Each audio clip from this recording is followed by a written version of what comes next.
না দেখুন, একটা জিনিস আজকে পরিষ্কার হয়ে গেল, মুখ্যমন্ত্রী মমতা ব্যানার্জি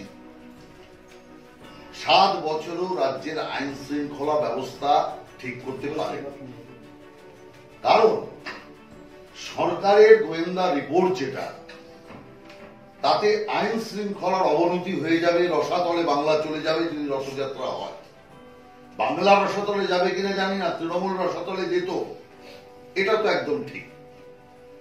তো সেই কারণে একটা দিক পরিষ্কার যে আইন শৃঙ্খলা ঠিকঠাক করতে সরকার ব্যর্থ, সেই কথাটা সরকার স্বীকার করেছে। সারা দেশের বিভিন্ন রাজ্যে রথযাত্রা চলছে, বিভিন্ন যাত্রা চলেছে এবং চলছে। এর আগের সরকারের আমলেও এখানে যাত্রা চলেছে, তাতে বাংলার আইন শৃঙ্খলা ভেঙে পড়েনি। তার মানে আগের সরকারের চেয়েও বর্তমান তৃণমূল সরকারের আমলে আইন শৃঙ্খলা খারাপ হয়েছে।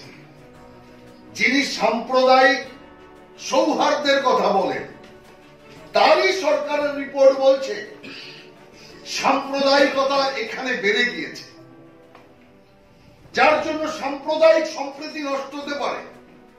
তাহলে আগে যখন এখানে যাত্রা হয়েছে 2013-তে আমি 40 দিনের যাত্রা করেছি, কল্যাণ সিং এর রথযাত্রা এখান দিয়ে গিয়েছে, এখান থেকে স্বর্ণ জয়ন্তী রথযাত্রা আদবানিজির গিয়েছে, রামরথ যে যাত্রা সেটা পুরুলিয়ার ওপর দিয়ে আদবানিজি নিয়ে গেছেন, এর আগে ডানকেল যাত্রা এখানে হয়েছে। অর্থাৎ পশ্চিমবাংলায় বিজেপি 6 থেকে 7 বার এখানে যাত্রা করেছে, কোথাও এক চুলো আইন শৃঙ্খলা অবনতি হয়নি।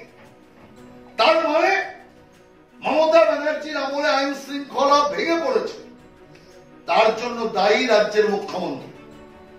এই রায়ের পর আইন শৃঙ্খলার অবনতি রুখতে ব্যর্থ মুখ্যমন্ত্রীর পুলিশ মন্ত্রীর পদ থেকে পদত্যাগ করা উচিত বলে আমি মনে করি। এই রাজ্যে সাম্প্রদায়িক সম্প্রীতি যদি নষ্ট হয়ে থাকে, তার জন্য রাজ্যের মুখ্যমন্ত্রী দায়ী। আমরা আদালতের, সর্বোচ্চ আদালতের যে রায়, তাকে মন থেকে না হলেও আমরা মানতে বাধ্য।